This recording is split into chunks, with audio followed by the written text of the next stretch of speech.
તે भाई बहन बहुत बहुत राम राम जी। वो मारो एक छोटो सो प्यारो सो खाने एक माता जी को गीत सुनाऊंगा।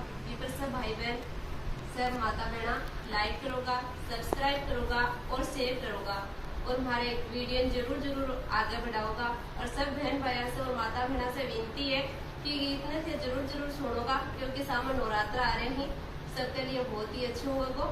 और हमारे ये चाची जी का नायडा आज ए चाची जी ये गीता की पोटली ही मैं सुना करो ना, पोटली वे बहुत ही गीत आवे है। अरे थाने और बहुत प्यारा प्यारा गीत सुनाऊंगा और गीत पर कमेंट्स जरूर कर जो। थाने अच्छा लगे तो भी कमेंट कर जो और भी कोई नुकस हुआ तो भी कमेंट कर जो, मैं और सुधार करूंगा। राम राम जी। सब भाई बहनों को बहुत धन्यवाद। आज सुनो एक प्यारा सा माता जी को गीत। छे पे का बेटा चोनड़े